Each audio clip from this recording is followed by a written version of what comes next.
If everybody could move to their seats, we're going to start in a minute.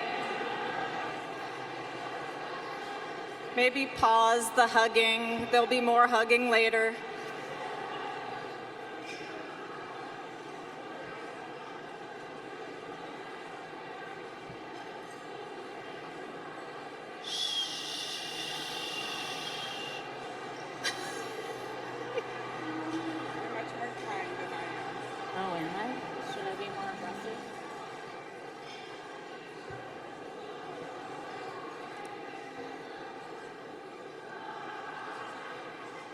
One last hug there. One more hug over there. Okay, this is what my kid does at her school.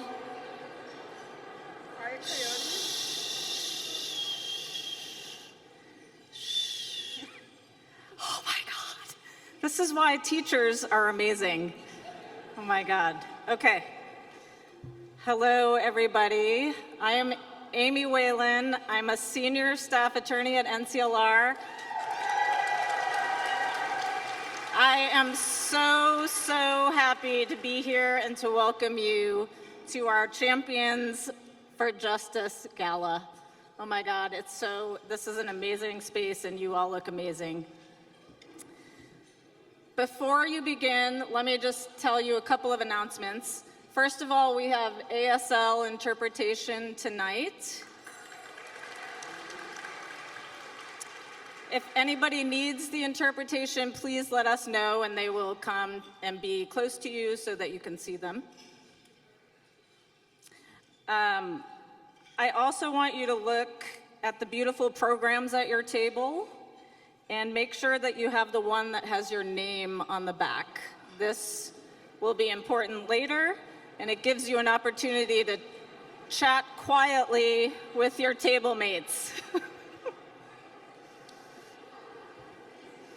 Okay.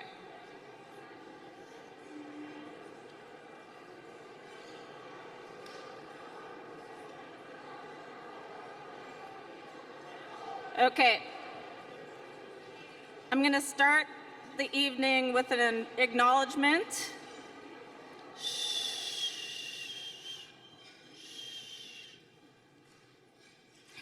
We're going to begin our evening with an acknowledgement that we gather here on the unceded ancestral homeland of the Ramaytush Ohlone people, who are the original inhabitants of the San Francisco Peninsula. We know, yes, we know that a simple land acknowledgement is never enough to repair a painful history, but NCLR is committed to continuing our work with Indigenous Two-Spirit organizations and activists. Prior to this evening's event, we also made a contribution to the Unikin land tax at the Association of the Ramaytush Ohlone.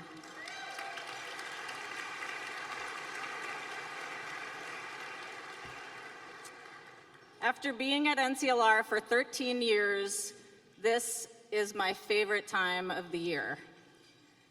Our work is hard right now, and sometimes it feels overwhelming. But tonight, in this gorgeous new venue, I am filled up looking out at all of you. It is incredible to see this crowd and to feel in this room how many people are rooting for us and supporting our work.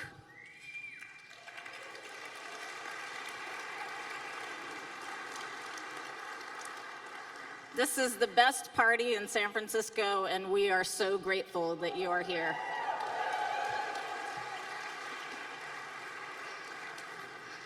Thank you, Amy. I share your enthusiasm and appreciation, so thank you for being here with us. Hi, everyone. Oh, no. Hi, everyone. There we go. My name is Dulce Garcia, and I am very proud to be part of the NCLR Board of Directors. I do want to take a moment to memorialize Michelle, a young Black trans woman we lost earlier this week.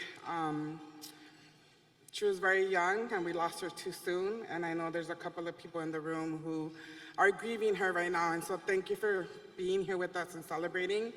And also, I'm holding you in my heart because I know Michelle was very beloved by community. Thank you all for being here tonight. For some of you, tonight is your first NCLR Gala, and for so many others, your 10th or more. This evening is a great one. You all look fabulous, just like me, right? Just a little effort for NCLR, you know? This evening is gonna be a great one. You all look fabulous. The room is beautiful, it's stunning, right? You all look amazing, and the party will keep us dancing for hours. But this evening is about so much more. NCLR, for almost 5 decades, has been daring to do the work that needed to be done before everyone else was doing it. Tonight, you will hear more about the innovative and brilliant ways NCLR continues to protect and fight for LGBTQ rights. How this work right now is some of the hardest and most important we have ever done, and meet a few of our inspirers creating change every day.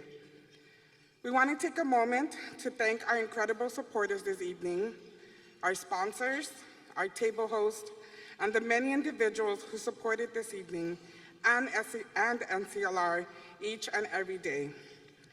A special recognition to Marriott for years of support and for stepping up and increasing their partnership with us in a significant way this year. Thank you.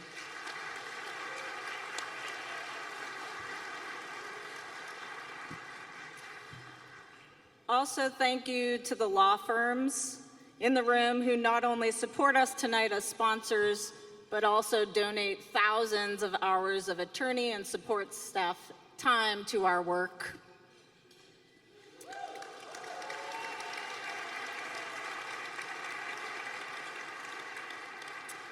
A special recognition also to Marriott for years of support and for stepping up and increasing their partnership with us in a significant way this year.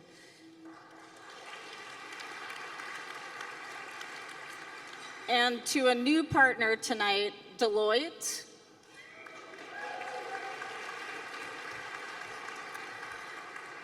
NCLR and Deloitte recently lost a colleague much too soon. We want to take a moment to recognize and remember Wendy Jackson. She served on NCLR's Finance Committee. We recognize her for her friendship and her support, and we welcome her family members who are here with us tonight.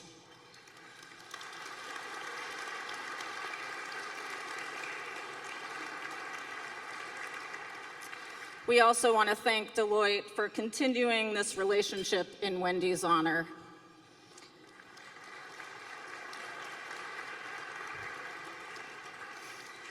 It is now my privilege to introduce NCLR's legal director, Shannon Minter.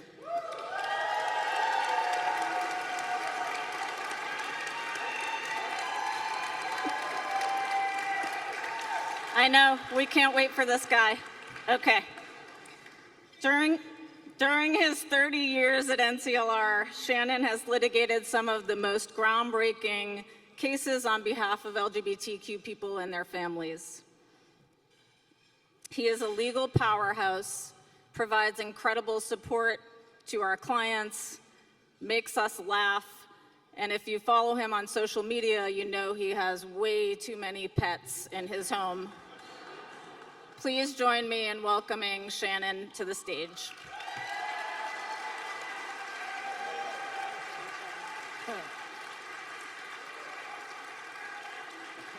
Thank you, Amy. Good evening, friends. It is such a delight to see you all here. I mean, there is something very special that happens when we're all together here in the same room. And if I do say so myself, there's something uniquely special about NCLR and this event, something that reflects our unique origins. Our history is the first and still only LGBTQ legal organization in the country created and led by queer women.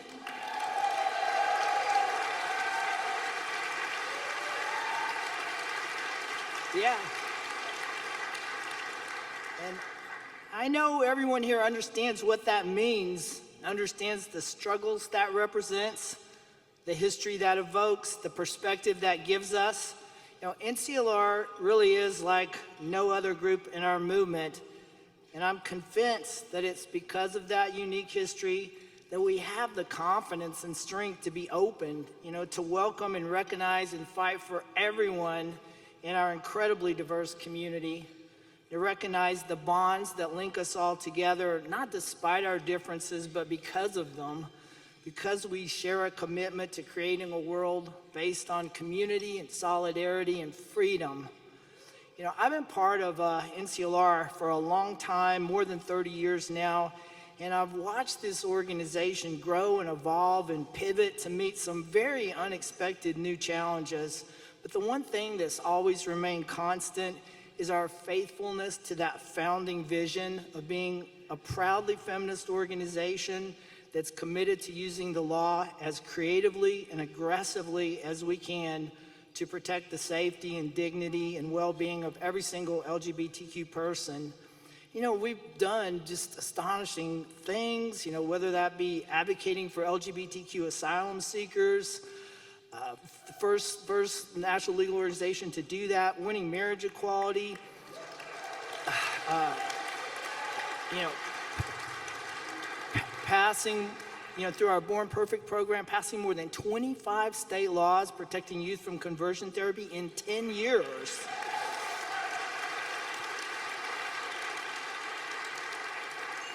And we've litigated scores of precedent-setting cases to protect LGBTQ parents and children, including 2 at the U.S. Supreme Court.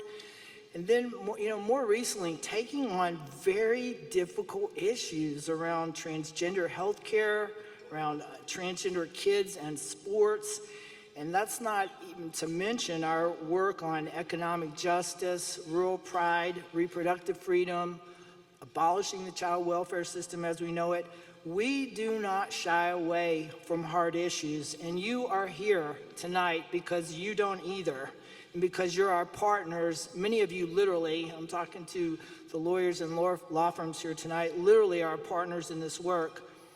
But notwithstanding that history, I mean, it's pretty hard not to be shocked by what we're facing right now with the overturning of Roe v. Wade, book bans, assaults on voting, on women, people of color, immigrants, the poor, workers, transgender people. We've got federal courts, including entire circuits, dominated by judges who have absolutely no qualms about exercising raw partisan power.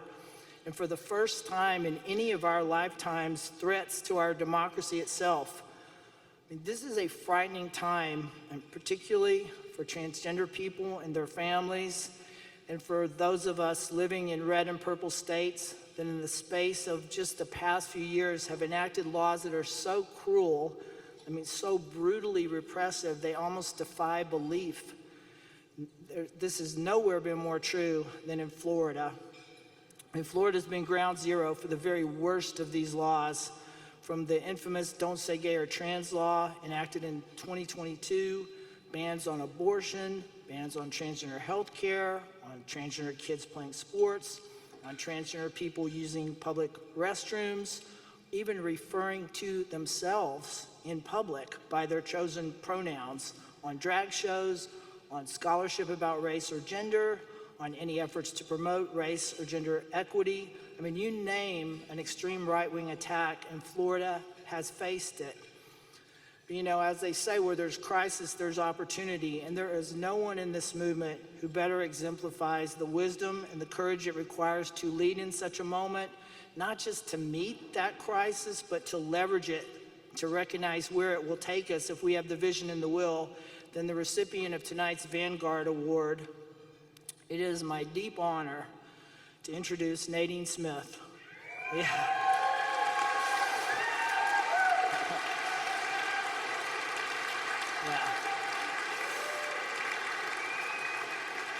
I have a lot to say about you, friend.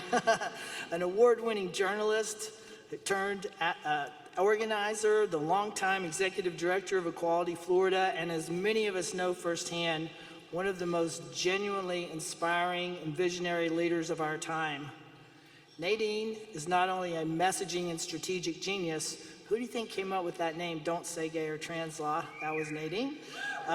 She has the gravitas of a true moral as well as a political leader, someone whose character inspires those around her to become leaders themselves and to be better and to do better.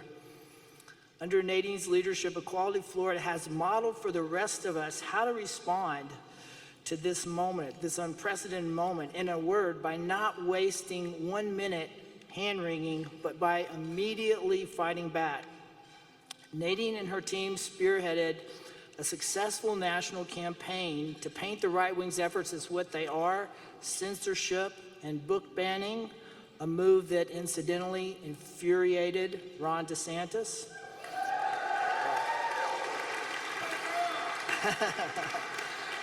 And partnered with NCLR and the brilliant attorneys at Kaplan, Hecker, and Fink to turn the crushing defeat of that Florida Don't Say Gay or Trans Law into an extraordinary victory, and is currently supporting NCLR and many other legal groups in multiple new challenges to the many anti-LGBT laws in Florida. But that's just the tip of the iceberg. I mean, thanks to Nadine, we have vivid proof in Florida that for every attack on our community, we can not only survive, but we can come back stronger with more visibility and public support. And that's a lesson we urgently need right now, and honestly, one that far too few of our leaders can authentically provide. I just gotta say, on a more personal note, Nadine, I am so glad to have this opportunity to thank you for being such a truly wonderful human being and friend. And when my home was hit by a tornado last year, Nadine was literally the first person to reach out and offer to drive her RV trailer to Texas so that my wife and I would have somewhere to live. And over the past 30 years, I can't count the number of times I have called you, I've called Nadine, often at ungodly hours, late at night, for guidance or moral support, and never once has she failed to take my call or to say just the right thing. And I know I am only one of many who count on her wisdom in the most difficult times and on the most difficult issues. It is with great joy that I invite you to join me in honoring this extraordinary teacher, mentor, and leader, Nadine Smith.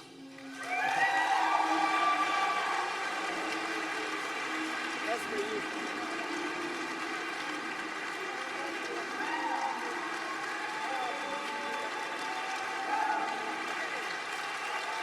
Hello. Wow. Wow. Thank you so much. Thank you. I appreciate y'all. I really do. Come on now. Thank you. All right. Thank you so much, everybody. I can't imagine, Shannon, doing this work without you. NCLR is the first call that I make whenever we find ourselves in need of a lawyer, especially when the path to victory seems daunting and perhaps impossible. They just roll up their sleeves and say, yeah, we'll get it done.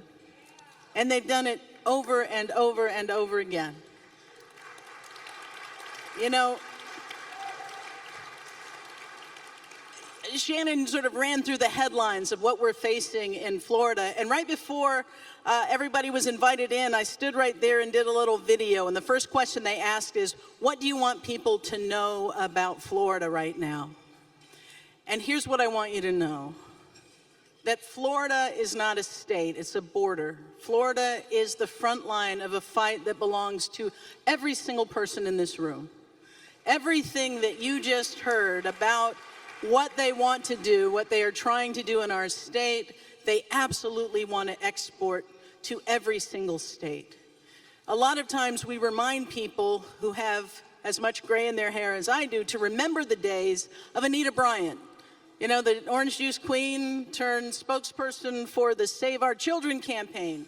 And she took all of these hateful ideas that were begun in the state of Florida and took them all the way across the state, and it took us decades to undo the harm she inflicted. My biggest message is understand that this fight is not state by state, and it is not simply against the LGBTQ community. Florida really is a microcosm.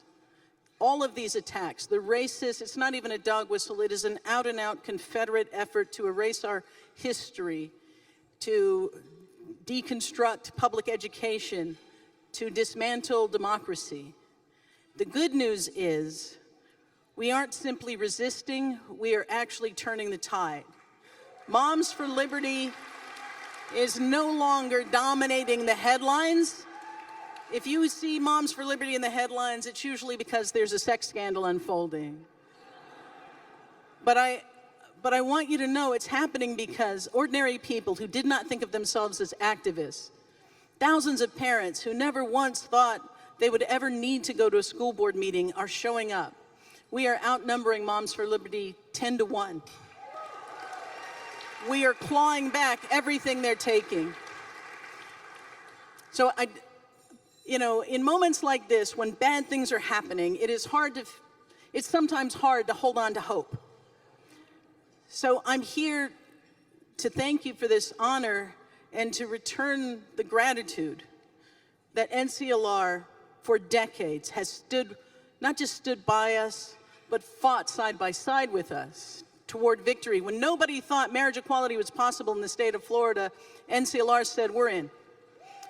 And we won it before the rest of the country through the Supreme Court secured it. So right now, here's the thing that I think is so important. It's not just that we're fighting back, but we're building something incredible in the state of Florida. We're building a grassroots army ready to fight.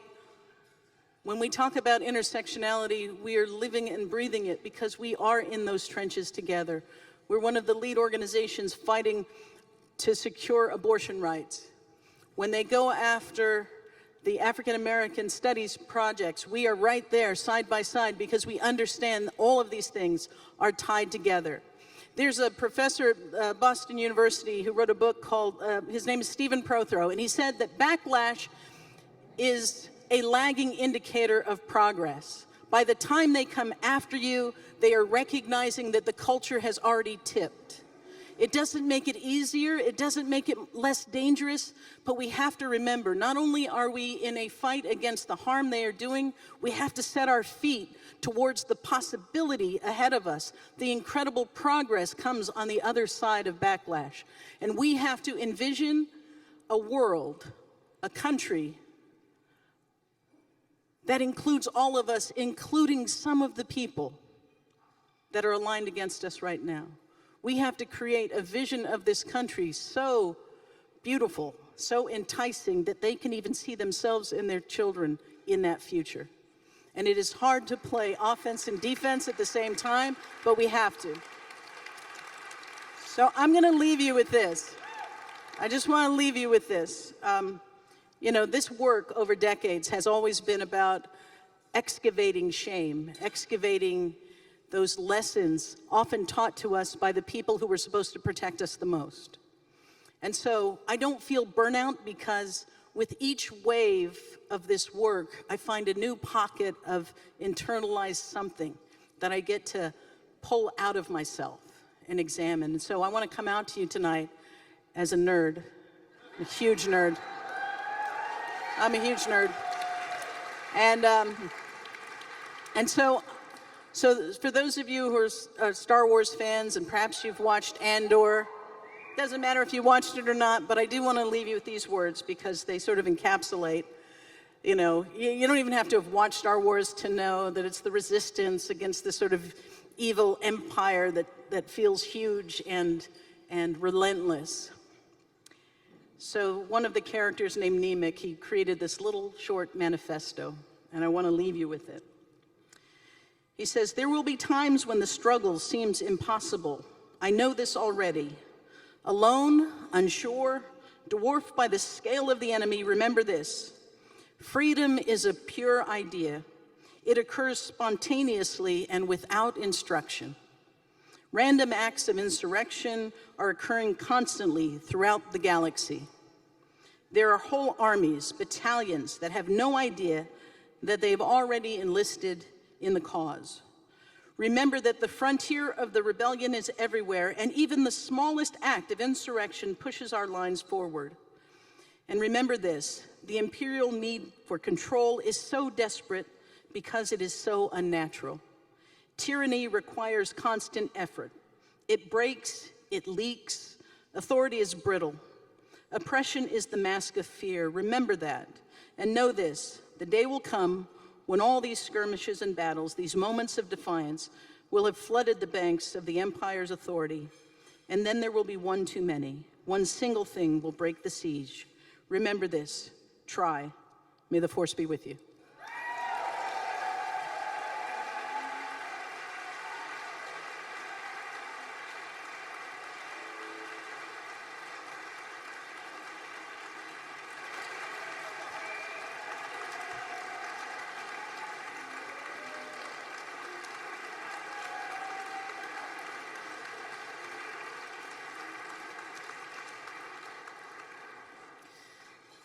Thank you so much, Nadine and Shannon and all the nerds in the room. Please take this time to enjoy your dinner and the people who are sitting with you and sitting around you. And please also take a moment to grab a raffle ticket or maybe several. You'll see people walking around with those fun illuminated balloons. So go to them and get your raffle tickets. Enjoy.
please return to your seats and turn your attention to the stage for the remainder of our program.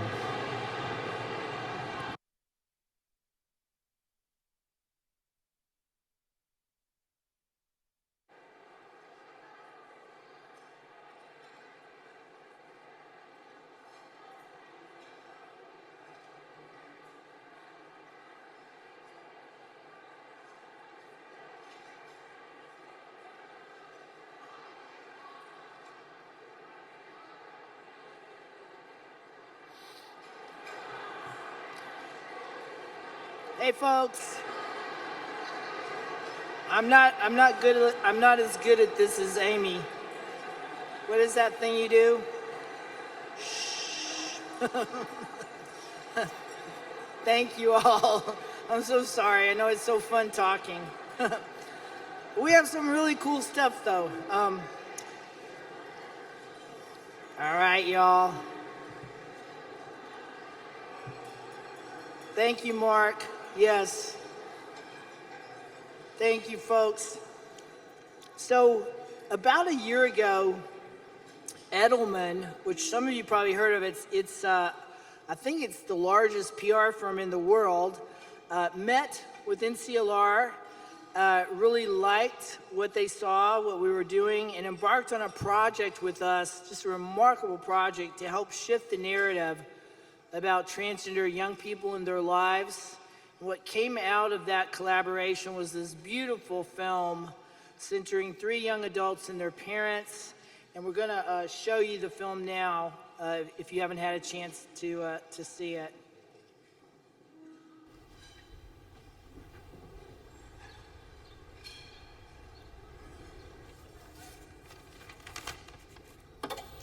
The night I came out to you as transgender, I wrote you a letter.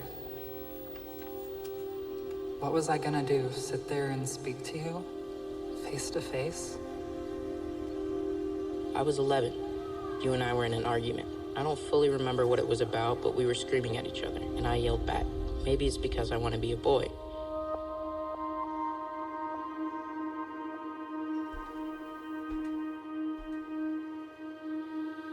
Would you react with confusion, fury, love?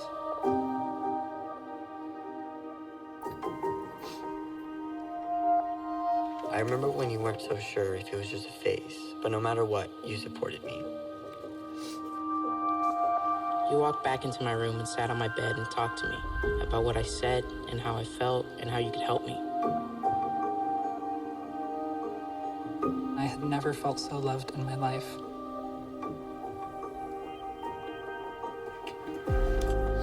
You helped me choose my name.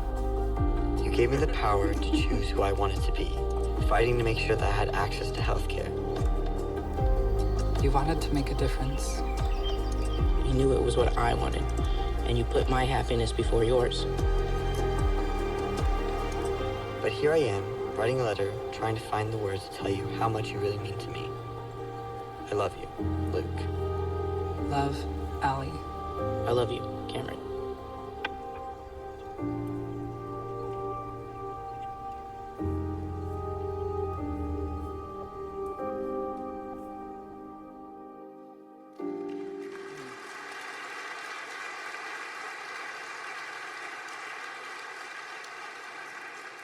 Such a beautiful, beautiful film. We're so grateful to Cameron Wright for his bravery and leadership. And Cameron, I'd like to ask you to join me up here on the stage.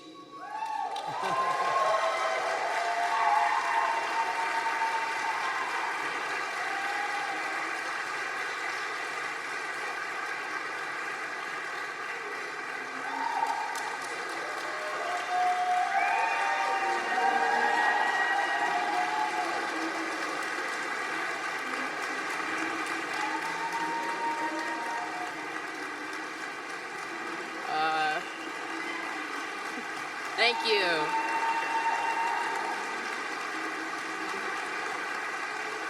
I want to start off by saying I am so honored to be back here again.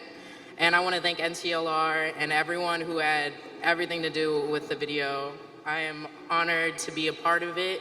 and I'm so happy that it's how it turned out. Honestly, I was sitting there, I was about to cry. I mean, I've seen it 100 times, but it gets me every time.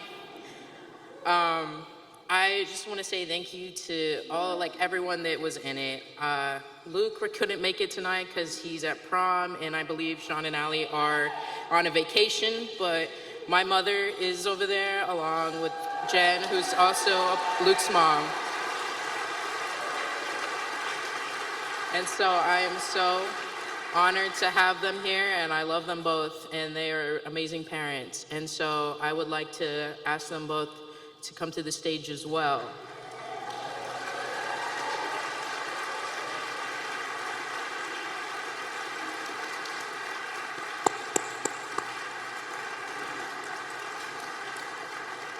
They're gonna be a little awkward, but since you guys were like a ginormous part, and obviously I exist because of you, and you have an amazing child as well, so we are going to honor with you guys with some flowers.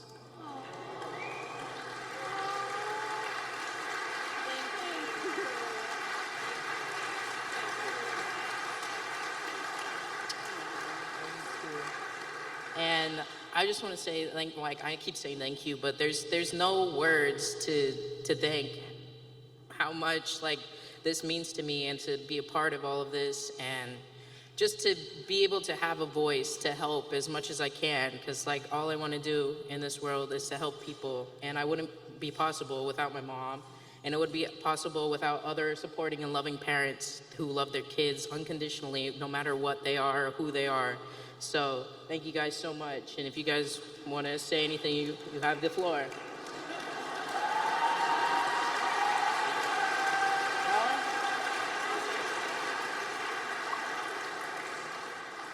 I'll just really quickly say that I feel so blessed to have this child as my child and my teacher. You've taught me so much, and it's such an honor to be your parent. And I want to thank NCLR for this project, for Edelman, and for Wendy Films for putting this together. I think it's such a beautiful film. So honored to be a part of it. Shannon Minter for getting us involved in this world of advocacy. Yeah, we're so happy to be here. Thank you.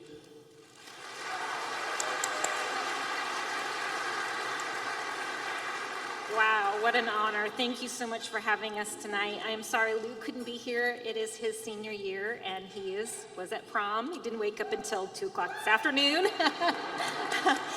But, our journey with NCLR started probably 5, 6, 7, 8 years ago. We are a military family, and they helped us get access to health care. And this kid exists because of NCLR. He's a phenomenal kid.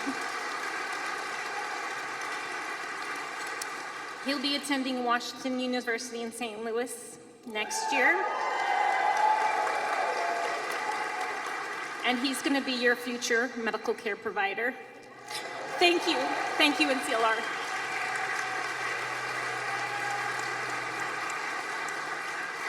I have one more thing to say before you guys can go. I was gonna walk with you, but you guys go ahead. I just want to say that I was welcomed here a year ago to talk, and I am honored. I have those memories. I made a whole video about it. I was so excited, and to be back it means the world to me. So thank you guys so much, and I love everyone in this crowd right now. So thank you guys so much.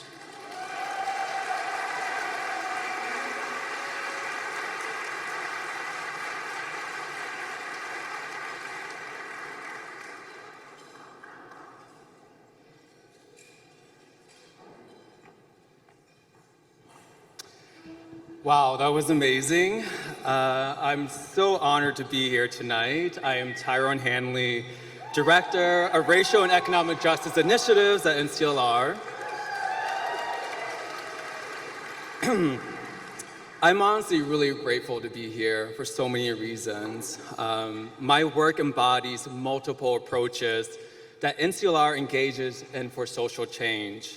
It involves coalition building, public education, policy advocacy, and efforts to help our LGBTQ movement make addressing poverty a priority, and support anti-poverty spaces to be more inclusive of LGBTQ people. To do this, we have created campaigns like We Serve with Love to provide faith-based providers that serve low-income communities an opportunity to commit to intentionally serving LGBTQ people and families. And recently, we released, with the support of the Wellspring Fund, a storytelling film. Our new film, We Are Abundant, a queer vision of economic justice, encourages us to envision what is possible for humanity and the planet beyond the world we know today. Far too often, we focus so much on what's wrong with the world that we lose sight of what we have to build on for the future that we desire, and the infinite possibilities that await for us if we collectively set our hearts and minds to it. At NCLR, not only do we seek more immediate solutions to support low-income families and individuals to access the services they need, such as litigating cases to ensure people can access transition-related care through Medicaid, and advocating for reproductive care, including abortion access, we are also planting the seeds and cultivating a world where everyone can be who they are, have their human needs met, and be in community. We hope that with We Are Abundant, we can invite more of us to dream and to take steps to cultivate a more loving world based on the belief that we have the resources we need to take care of everyone.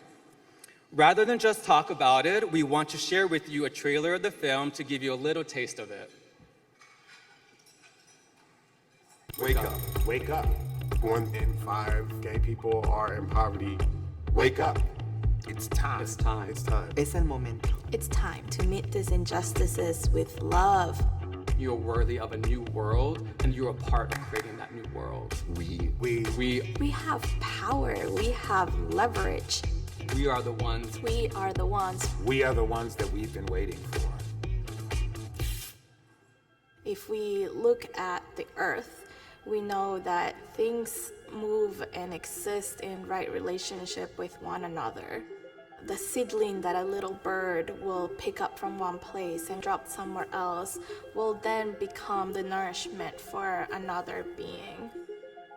We live in a world of abundance. Shifting from a scarcity mindset to a mindset of abundance allows us to imagine and to savor what is actually possible. Wake up.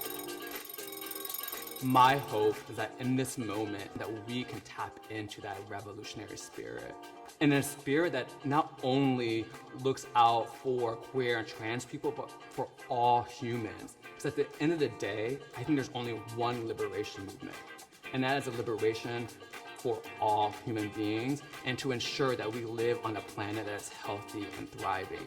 That is our calling.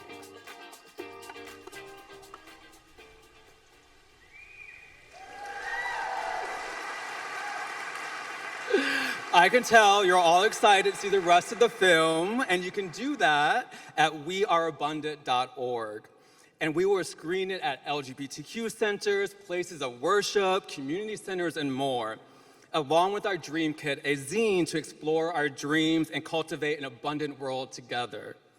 None of this would have been possible without our partnership with the VAD Group to create the National LGBTQ Anti-Poverty Action Network, the first of its kind, focusing on educating, advocating, and building coalition with advocates seeking to address LGBTQ poverty and poverty in general, to change the systems that keep people from accessing the resources they need to live lives of joy, love, and community.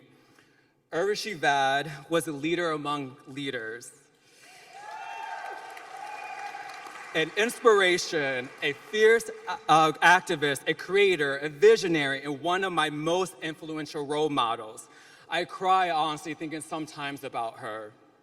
Her last project before her passing in May 2002 was a comprehensive study of LGBTQ women in America, To help us share a wonderful new announcement, I want to introduce a special voice in our movement and someone who had the honor to call Urvashi Masi. Alok Vadmenon is a poet, comedian, humanist, challenging societal binaries and launching gender-free trends in fashion, beauty, and life. Yes, there you go. Their work challenges our collective understanding of how to combat hate with love. They remind us every day of our queer brilliance, celebrating our joy. To quote them directly, "What if you knew how spectacular you are, and the mere ideal of you creates a particular kind of joy?" Please welcome Alok Vadmenon to the NCLR family.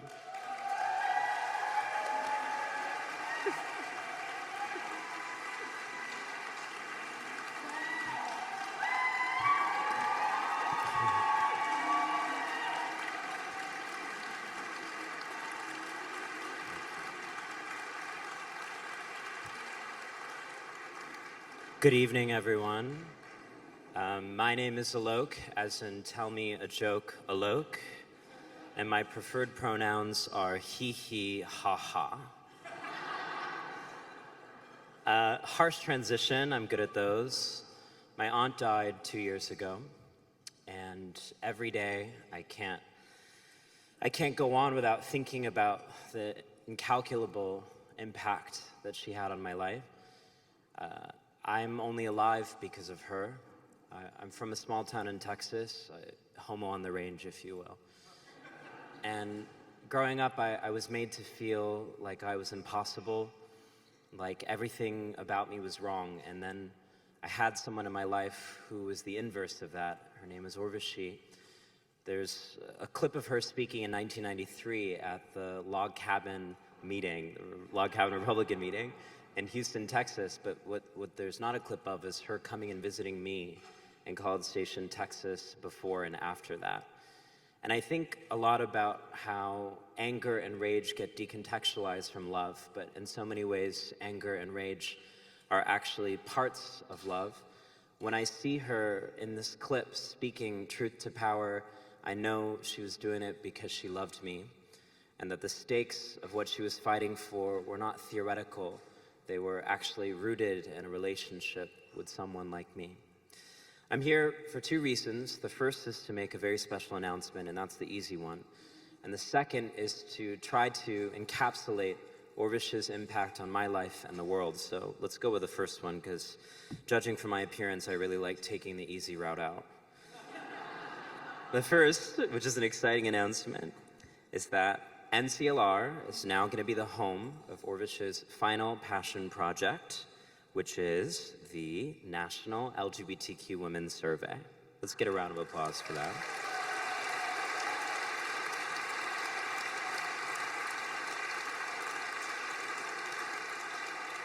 The National LGBTQ Women's Survey is the largest comprehensive data set on the conditions facing LGBTQ+ women in the United States.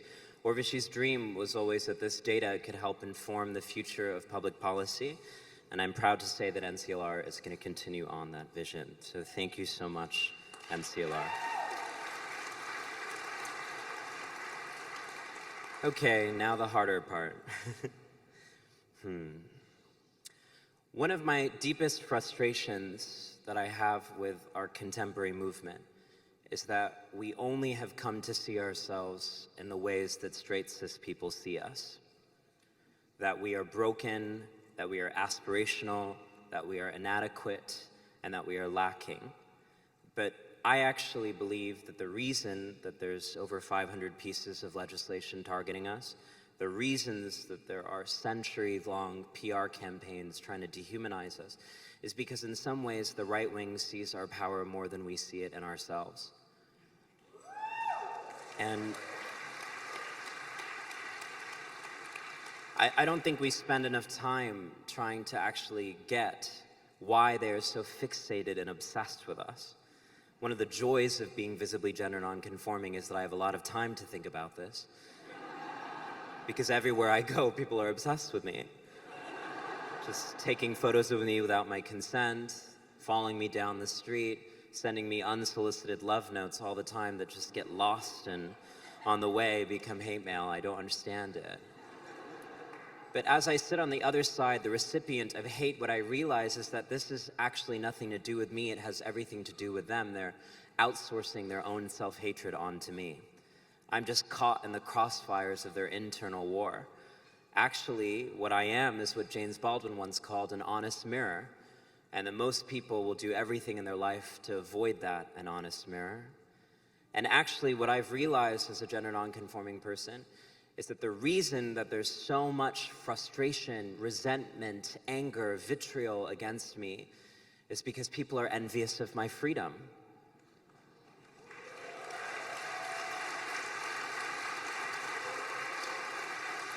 People grew up in families that told them that they had to disappear themselves in order to be worthy of love.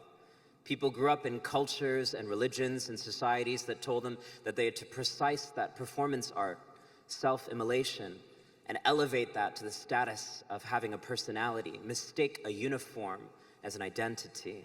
So when they see someone having the audacity to live out loud, to love out of tune, that triggers within them that existential primordial question: who would I have been if I was given permission of my own life? What would I have looked like if I could have actually expressed myself outside of what other people wanted me to be? They began to realize that the self that they thought was true is actually a fictional character that they authored to make other people more comfortable, not to actually make themselves happy. What I'm saying is, I had the luxury of having a lesbian in my life. And what having a lesbian in your life means is you meet someone who from a young age tells you to fuck what other people are saying about you. Orvishi used to choose all of the female characters in video games, and I would be sitting there at 5 years old, the queen diva that I was, and she would say to me, "Women are stronger, fight as the character of a woman." Where do you get that kind of education under heteropatriarchy? So I didn't grow up thinking that women were fragile or weak or insufficient. I grew up thinking that women were superior and divine and powerful. I grew up with an education that actually my worth came from my ability to dissent and disagree, not from my ability to assimilate and hide. Orvishi would always tell me, "I'm not like your mother, I'm a lesbian." What that means is I don't need male validation or approval.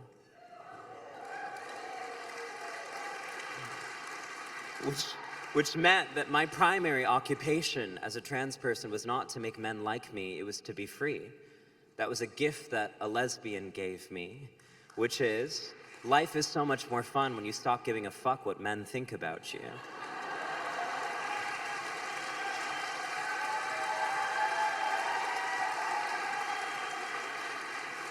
And so, when I'm saying that one of my critiques and crises in the movement is that we've forgotten a self-perception outside of what other people think, what I'm saying is we've forgotten the wisdom of lesbianism. And in a moment where I think a lot of people see lesbianism as some old school, fangled phenomenon, I want to reactivate the kind of lesbianism that Orvish taught me. It was a lesbianism that said, we get to improvise another way of being a woman. We get to improvise another way of being in family and unity with each other. We get to manifest, no, that's patriarchal, we get to femifest something far more feral and rambunctious and audacious. That's the kind of lesbianism that I grew up around and alongside. So when I think about the future, I'm not interested in a movement that cowers and hides in the face of repression and backlash. I'm interested in a movement that tries to be the best goddamn lesbian it can, who, in the face of vitriol and backlash, whispers, "I know that you hate me because you hate yourself. And it's not my responsibility to take inventory of your shame and self-hatred. I'm gonna continue to be the freest version of me, so fuck off."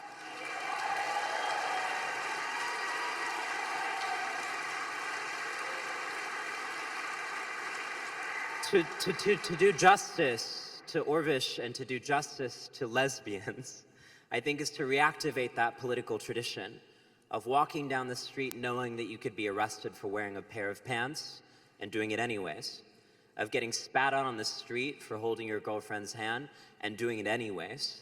I think we've forgotten that tradition. We've forgotten what it meant to know that people won't like you. People might not even understand you, but it doesn't matter anyways because you understand you.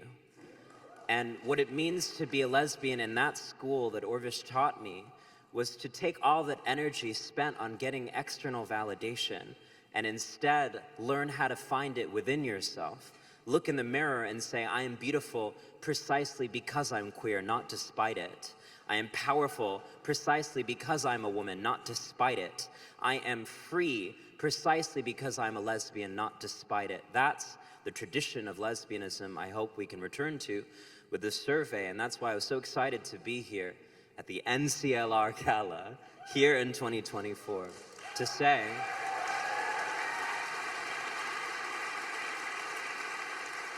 ask yourself, how can I be a little bit more lesbian this evening? How can I be the freest and fullest version of lesbianism possible? How do I continue to flirt my way into a more revolutionary consciousness? How do I continue to punk my way into every room that doesn't want us there, irritate the patriarchy, transgress its meager articulation of freedom, insist on something more profound and more prolific? What we're fighting for is not just LGBTQ rights. I think that's very simple.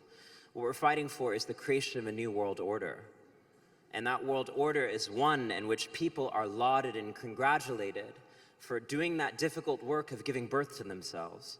What lesbians taught me from a young age is that my mom did a good job at giving birth to me, but the rest was my responsibility. I had to give birth to me. And that tradition of lesbian birthing is what I want to end us on tonight. How can we create a new world under impossible conditions? How can we see duress and distress as invitations to delight? How can we occupy spaces, situations, and institutions that seem fundamentally and diametrically opposed to us with such panache that they disintegrate with our glamour? How can we channel that kind of archive in the face of everything that tells us to be small, in the face of everything that tells us to minimize ourselves, to mute our joy? How can we be joy forward in the face of profound and existential fear? The way that we do it is we remember that lesbians exist, which means every single equation that taught us what the world order was, what reality had to be, was false, because lesbians exist, because Orvish existed, because I exist. So let's get a cheers to the lesbians in the room tonight.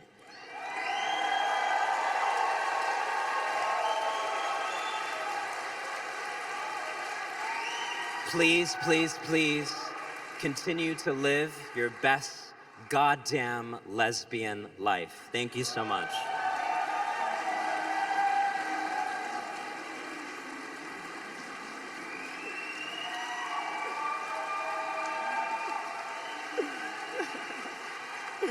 Wow.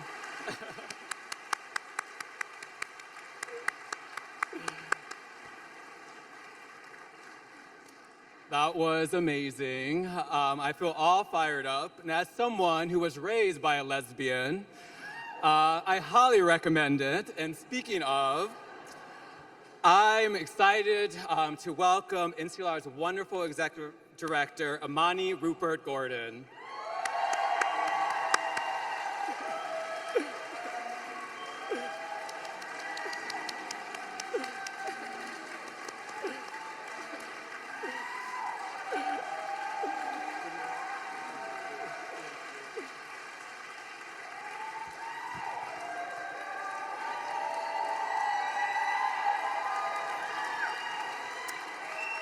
Thank you so much.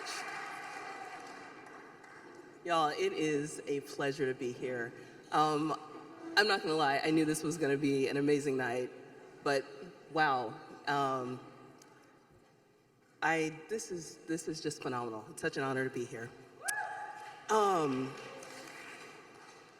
Before I start, I want you to join me in recognizing NCLR's Board of Directors. We haven't said too much about them tonight. Board of Directors, if you can, please stand. Amanda, Dom, Dulce, Elisa, Erin, Hillary, Jamila, Jen, Karen, Liz, Seda, Sparks, and Zoe.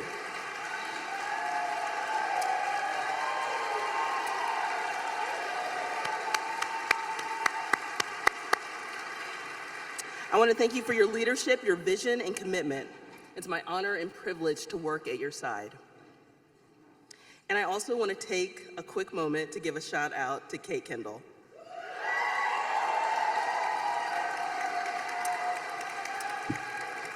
Welcome home, darling. It's lovely to have you.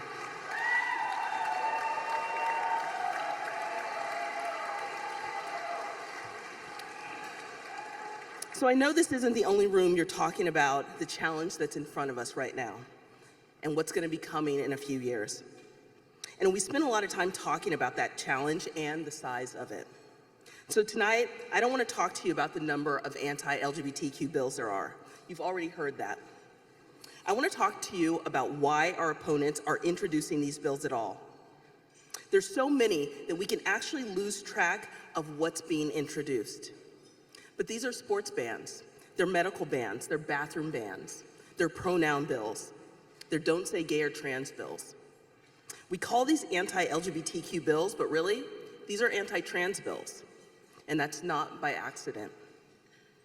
Our opponents are introducing these bills because they believe that they can target trans kids and trans people, the most vulnerable in the LGBTQ community. They believe that they found a fracture in our movement, and they're trying to exploit that. And they're doing this because they want trans people to have to hide in the shadows. And then they want to exploit another part of our community. And they don't think that we know what they're doing. There's a common metaphor about what happens when a ship hits an iceberg. Some believe that the damage will be done by the part of the iceberg that's visible, when in fact, it's the part that's hidden just out of view that will cause damage to the ship. The tip is only the part we see, but the entire iceberg will be what sinks us. And that's exactly what our opponents are hoping for. You see, they want to stop trans people from getting the health care they need. And not only would this be devastating to trans people, denying medically necessary health care to anyone will make it easier to restrict bodily autonomy and reproductive justice for everyone. And they don't think that we know that. They want to stop us from teaching the true and accurate history of slavery and its impact on Black people and people of color in this country. Then they want to ban the books that tell all of our stories, erasing LGBTQ people from our schools, that would make it ultimately easier to discriminate against us for years to come. They don't think that we know that. They want to criminalize immigration and turn away asylum seekers. Then they want to use those racist laws to bolster a dangerous nationalism that leaves too many of us out and fans the flames of white supremacy. And they don't think that we know that. They want to stamp out affirmative action and our programs and efforts to increase diversity and inclusion in our institutions. And then they want to point to a world created by carving us out, but still benefiting from our contributions, and then say, see, diversity wasn't important anyway. They're showing us the tip of the iceberg and banking on the fact that our efforts will go toward fighting only on one front, and we won't see the danger right below the surface.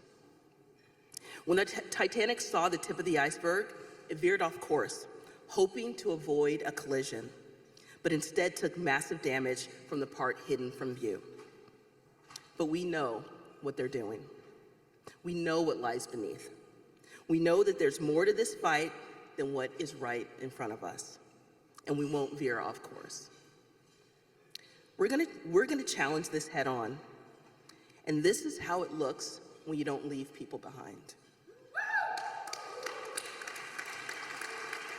That is what NCLR has always done, and that's how we're gonna win. We won't just be tracking what we're doing, we will be tracking what they're doing next. We're not asking who's hurt by this current structure, we're questioning who benefits from things staying the same. These are the questions we'll be asking, and that will play a significant role in our strategy. Make no mistake, we are in the fight for our freedom and the fight for our lives. And while I don't know everything we're going to face, I do know this unfortunate truth, and that is that we are going to experience some losses. And that's going to be demoralizing. It's during the hardest times when internal disagreement about strategy and priority can take over a movement. When we feel desperately that we must move forward, it's easy to think that there's only one way to do it. We can't focus solely on the legal system without acknowledging that our legal system is shaped by public policy decisions that are made at the local, state, and federal levels. And so our work will do that. We can't divorce legislative change and the need of narrative and cultural shift that will change hearts and minds. And so our work will do that. We need to learn how to disagree with our allies while we continue to fight with our opponents and bring them to our side. And so our work will do that. In moments like this, we have to use every single strategy available to us in order to win. Right now, we need that kind of vision. That's going to take narrative shift through innovative public education campaigns, creative public policy, thoughtful legislation, inclusive and comprehensive community education, and the most brilliant and courageous litigation that you've ever seen. Let's remember, progress only looks inevitable in retrospect. In the moment, it looks and it feels just like this. But this is our hero chapter. This is the part where we become who we need to be in order to win. When the times are darkest, this is where we find our way to the light. This is the moment when the person who's seen this movie before leans over and says, "You're gonna wanna watch this, because this is the good part." This is when Rocky starts his training montage, when Daniel learns to wax on and wax off, when T'Challa comes back to challenge for the throne. This is where we have to decide who we're going to be. When people look back at this time, they won't see our fear. They're going to see our courage. They won't see our uncertainty. They will only see our vision. And we're not giving anything away. Our opponents will have to fight us for everything. And armed with that knowledge, knowing that we are going to win, we're going to hit them head on. Earlier, Nadine and Shannon talked about Don't Say Gay and Trans in Florida. And as horrific and mean-spirited as that law was, after our historic settlement with Equality Florida and our brilliant co-counsel in Robbie Kaplan and her firm, protections are now embedded within Don't Say Gay or Trans. And because of this clarity, LGBTQ people are safer with this law than they were without it. How is that for a hero chapter?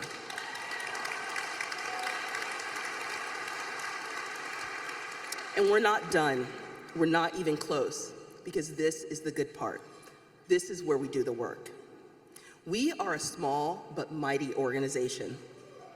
We're not just litigating some of the most influential cases of our lifetime, but we're writing the blueprint so that others can follow in our footsteps. We're not just reviewing policy, we are helping to shape the most inclusive and comprehensive policy that there's ever been. Your team at NCLR makes this all possible. And in what will always be my favorite part of this speech, I want to tell you a little bit about your NCLR champions.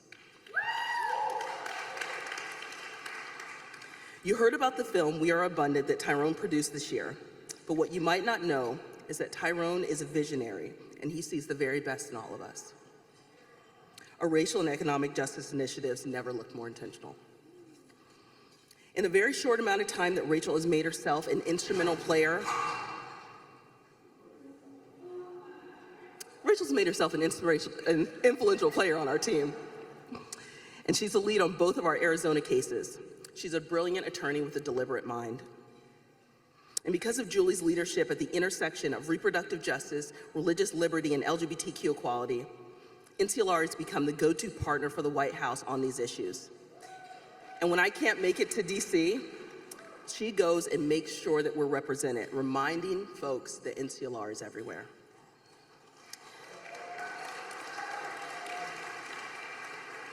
In a world that often ignores LGBTQ youth of color in child welfare and juvenile justice systems, Danny centers them in all of the work that he does. He leads brilliantly, and it seems that he's receiving a new award every week, and he deserves all of them and more.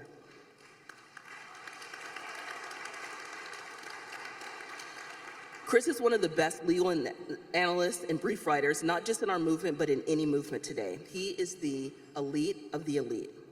And while much of what he does isn't seen, it is always deeply felt.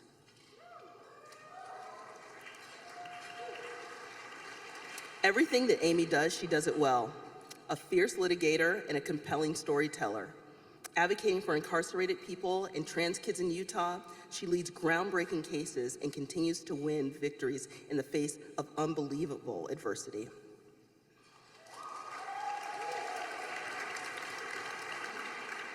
Family law has been at the heart of NCLR's work for decades, and today much of this work is led by Nesta. She oversees NCLR's National Family Law Advisory Council. Thanks, NFLAC, we love you. And her intersectional work between disability justice and LGBTQ equality is critical. And now she's instructing with the American Bar Association, where she'll inspire a new generation of lawyers. Ming helps run our legal help line. He runs Rural Pride. He does legal aid training, making providers more LGBTQ friendly all over the country. And he manages to be the most thoughtful supervisor. He inspires creativity in everyone around him. KJ is our point person for some of the most critical civil rights cases in California and across the country, defending non-discrimination policies for LGBTQ students, as well as working to stop efforts to create dangerous new religious exemptions that would discriminate against LGBTQ people. KJ is smart and thoughtful and an invaluable member of our team.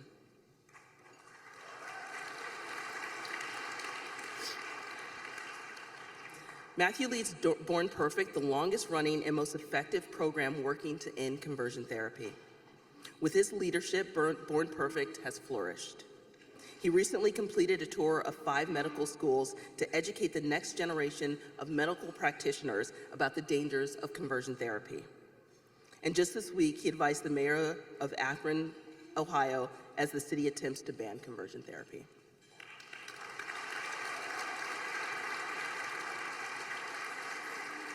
Michael rounds out our Born Perfect team. He assists in creating strategies for Born Perfect and keeps us connected to a network of survivors. He's a genius with data, and he shares that expertise across all of our programs. Noemi's leadership in our immigration and asylum program is without comparison. She leads this program in a way that's trauma-informed, and honestly, it could not be more effective. Since the inception of this program, we have won every single one of our asylum cases. She's batting 1,000.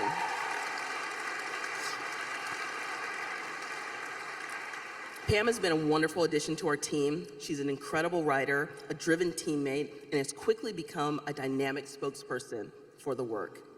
While behind the scenes, she's helping to create stronger infrastructure for this nearly 30-year program. Una's been incredible assisting our immigration and asylum program. They're an undergrad now, but keep an eye on them. They are going to change the world. Janine and Bailey are our law assistants, and they support program work.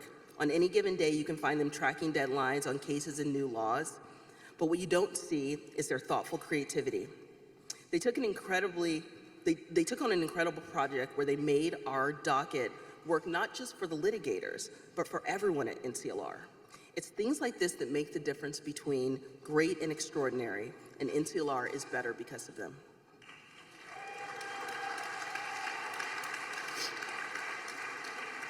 Sarah from our biz admin team has her hand on so much in this organization. They have an incredible warmth of institutional knowledge. When everything is running smoothly, you can be assured it's because Sarah's on it. Stacy's our new staff accountant. She's warm and kind and makes finance accessible to everyone on our team. What she does is an absolute gift, and it can't be taken for granted. Anat is a new member of our team and helps make our hybrid experience on our office possible. She's as kind as they come and a welcome addition to the team. Anna's part of our advancement team. She's brilliant and a gifted communicator. And she's also an educator, and it shows in every part of her work. She's a creative problem solver, a good listener, and a team player. She and I have a standing meeting, and I always leave better for the time we spent.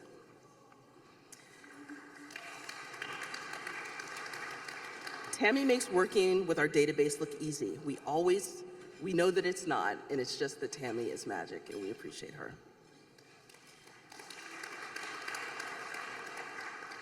It's been wonderful watching Elizabeth go from good to great. This year, we've really seen her turn ideas on paper into reality. She's delightfully warm, and what she does with ease just can't be taught. Michaela works to ensure that our supporters understand the impact of our work and their role within it. She's an exceptionally talented writer, and she's able to do that with ease. And if you don't believe me, check out our Pride is Powerful campaign next week, and you'll get to see her work in action. Malkia is our brand new Director of Media and Communications, and she has already hit the ground running. She has plans for staff-wide training, brand strategy, and infrastructure change. Malkia, I see your vision, and I'll be the first to say you've been worth the wait.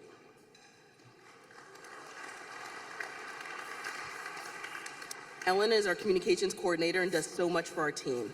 She brings ideas and executes on them and runs our social media as well. When you leave her to it, we just see magic happen. And I'm fortunate to work with the most amazing management team. Part of Lisa's brilliance in finance is that she knows a lot more than just finance. She's strategic in every part of her job and translates the complex into something that everyone understands. Shauna's role as the Director of People, Culture, and Equity and Compliance Council is a new role at NCLR. She lives our values and helps make us the organization we want to be. Shauna always finds new ways to impress me. I don't know how we managed without her, and I'm thankful that we don't have to.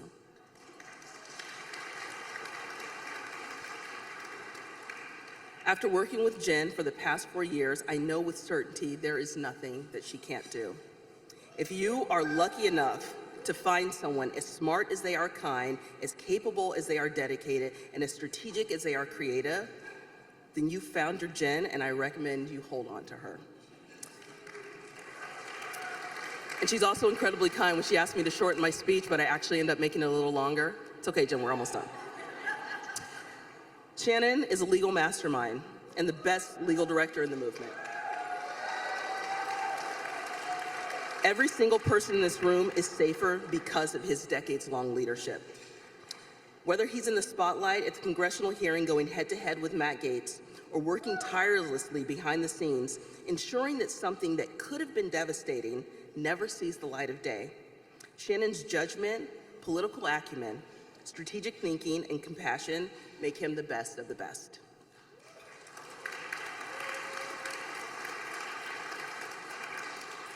And Sarah Schwigler, who oversaw this event, we are in a beautiful venue, enjoying a lovely dinner with amazing people because every detail was thought out thanks to you. And even though you're not technically part of the NCLR team, you are a dream to work with, and I feel better every time you're in the room. NCLR staff, please, if you can, please stand. And let's recognize you.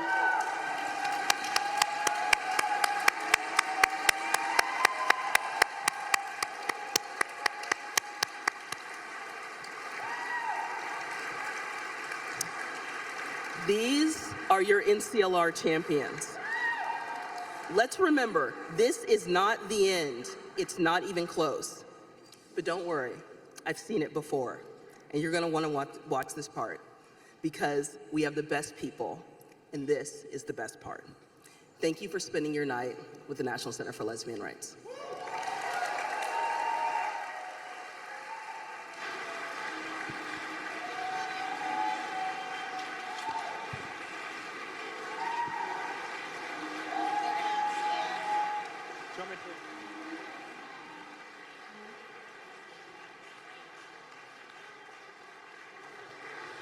NCLR is so pleased to invite to the stage our friend, Golden State Warriors hype man, native San Franciscan and champion for our community, Franco Finn. Thank you. Let's give a big hand, NCLR. Come on, 45 plus years. That is amazing. Okay, the work indeed. And thank you, everybody. What a great night. My name is Franco Finn. Warrior fans? Any Warrior fans in the house? All right. We've got Dub Nation here. I'm a longtime in-arena host, hype man, and MC at Chase Center, and formerly, of course, Oracle Arena. But I'm so proud to be with the Golden State Warriors as a longtime MC, but I get to use my voice and power for the good, and it's going to be for us, right? Civil rights are civil rights, and we all are connected in some shape or form. I am a son of an immigrant myself, so, you know, I hear the struggles as well from my own family roots, and I am very proud that the Golden State Warriors are also standing by NCLR indeed. Yeah, a round of applause for that.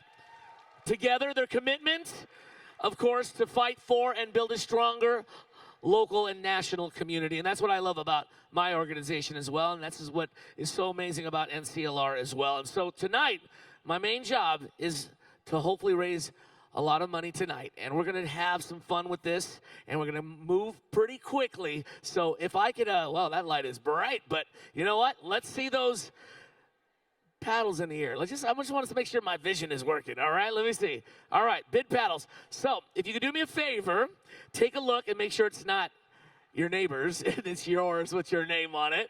Because someone will have a really big bill at the end of the night.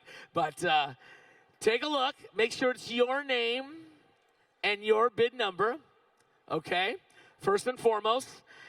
And then if you are willing to give at a certain level, I'm gonna call it out, keep your number up in the air until I call your number, then you can put it down. But thank you again, and then someone will come over to you, show you a little gratitude from NCLR if you place some bids and pledges at any of these given amounts. So thank you again. So everybody got their bid cards?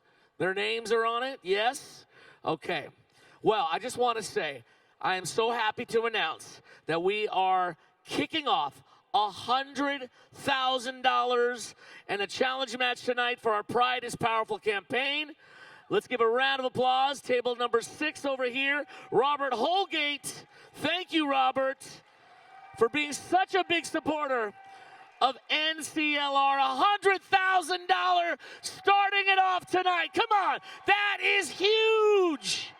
That is huge. You've committed to the annual gift ahead of tonight, and we're going to encourage all of us to match and unlock that other 100,000 here tonight. Does anyone else have another 100 like Robert? Come on, let's go. Okay, just checking. Don't worry. Collectively, the sum of all parts, strength in numbers, as Coach Kerr would say when we won the 2015 championship, strength in numbers was that Warriors mantra that got at our first championship right here in the city. So, thank you again to Robert for kicking us off tonight. But we also have something really special tonight. National Family Law Advisory Council member Allison Mendel and her wife Marjorie Kaiser are joining Robert with an additional $20,000 to add to the mix. Come on, make some noise for that. Yes, yes, yes. That is $120,000 already, but we got to match this 100. Remember, let's keep it going. So before I move on, I'm just going to ask in this audience, we're going to start high and work our way down. Is there any large gift of either 10,000, 20,000, whatever kind of commitment in the house tonight that could come up here and raise their hands, or at least I'll point it out for tonight? Anyone, a major gift, 10, 20, 15, anything like that? No worries. We have some other numbers that we're going to go ahead and go. All right, I'm looking at the crowd. Let's get this thing going. How about $5,000 right here? I know we have some longtime NCLR supporters that have done it right there. Hey, let's give a shout out. Okay, keep it up right there. I do want to give a shout out. They couldn't be here today. Dawn Marie Waddle, Andre Heston, Debbie Wyatt, Ken Prague, Steve Collins. Give them a round of applause. They also contributed $5,000. But we have this crowd right here. Hold on. Keep it up in the air. Let's get it going. Here we go. Make some noise. Let's do it. A 345, a 345, a 181, yes, 181, 410, yes, 410. Who else is in it? 5 would have been 5,000 here. 160, 160, 385, 385, a 352, a 352, a 264, a 264. Anyone else? Let's put it in the air. Put them up. Here we go. Anyone here, there? Once, asking twice, 5,000 all in, all done.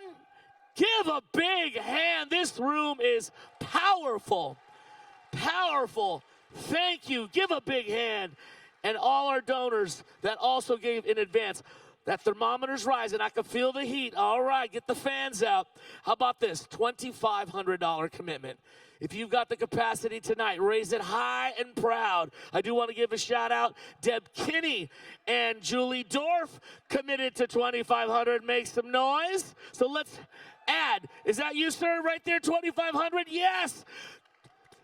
460 is in the house for $2,500. Who else is in? How about a 114? 114 at $2,500 here. Anyone else like to join this lovely group of $2,500 here, $2,500 where? Anybody here? All in, all done? Anyone? And we got another, a 308. Yes, 308. Let's hear it, ladies and gentlemen. Come on. Let's go. Anyone else at $2,500 here, $2,500 where? Last call. Let's go show our support tonight. And 3, 2, 1. Give a big round of applause. That was amazing. Thank you, thank you, thank you for the $2,500 gift. Now, I know not everyone here can give at these large levels, and that's fine.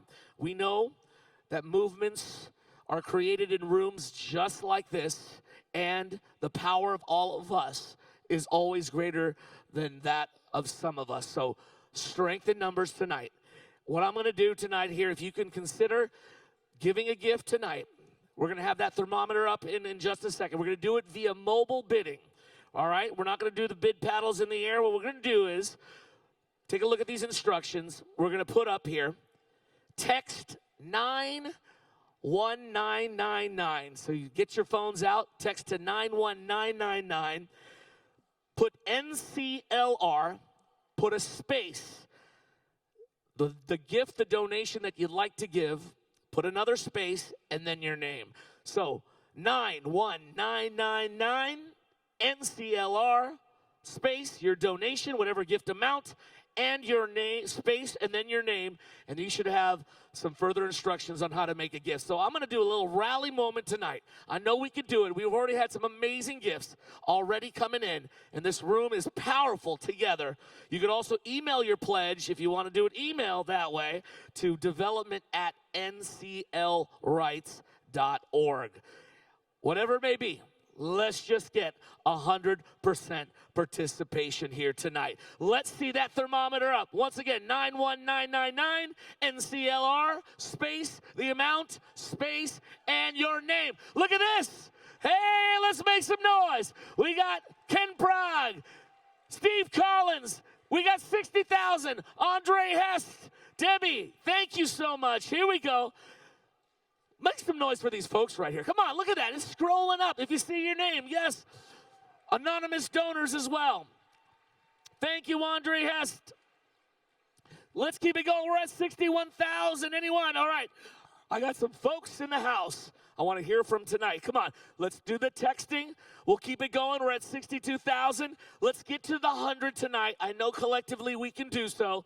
So, table one. Where is Amy Whalen? Come on. Share with us one reason to support NCLR, and what would that be? Table 1, where are you? Table 1. Oh, table 1 over there. Okay, let's see. Amy, where are you? Speaking in honor of Amy, give us your names. My name's Hannah. My name's Serena. Okay, can you tell us? Well, you should donate to NCLR to support queer families. Queer families, let's go. Come on, let's hear for these families. Let's do it. Thank you so much. Okay, that is amazing. Let's get it going. Come on, text 91999, NCLR, a space, the amount, a space, and your name. Let's see those names scrolled up once you guys input that right there, okay? Anyone else? You know what, I'm gonna call out some folks here. What about table 12? I'm just gonna find table 12. All right, Matthew, where are you, Matthew? Matthew, all right, let us know. Why should we support NCLR tonight? Through NCLR's Born Perfect program, we are protecting LGBTQ youth from conversion therapy. Let's go. Come on now, yes. Okay, let's keep it going. Let's see what that thermometer's at right now. We're just gonna do this for just a couple more minutes here.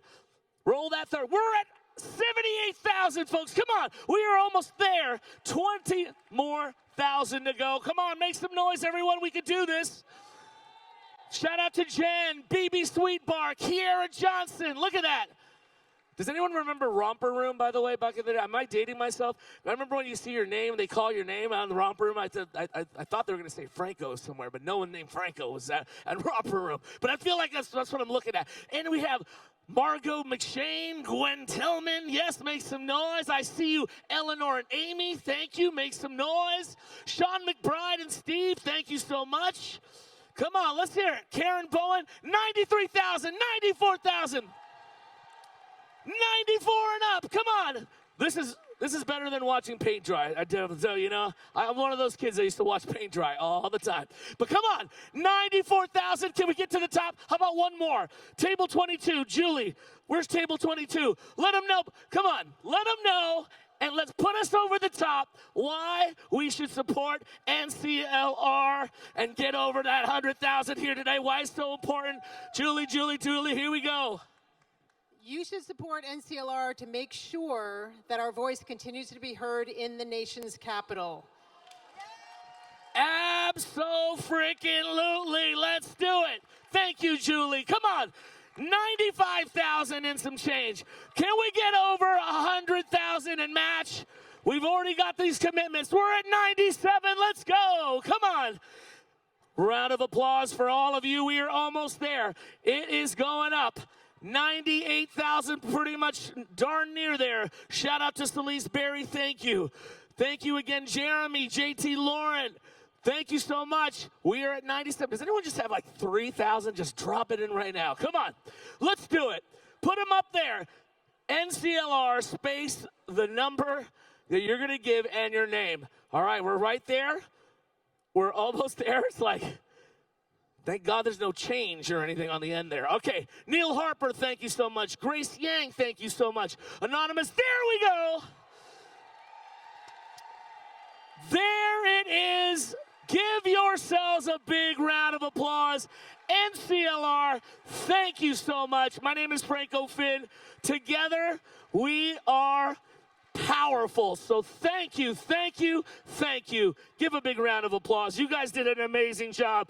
Thank you so much. I'm going to bring on Liz back to the stage. Come on up here.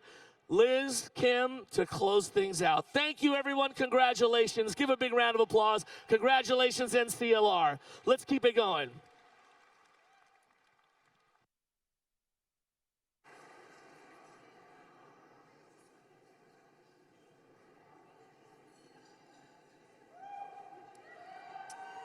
I'm just gonna flip through this real quick. All right. Hi, folks. My name's Liz. My pronouns are they, them.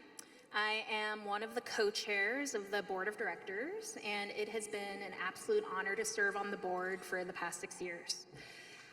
On behalf of myself and the other members of the board here tonight, I cannot tell you how incredibly grateful we are for this celebration an opportunity to recognize the incredible support of the staff, the work that they've done, as well as opportunities to recognize our fearless leaders, our mentors, our heroes like Urvashi. Thank you so much, Alok.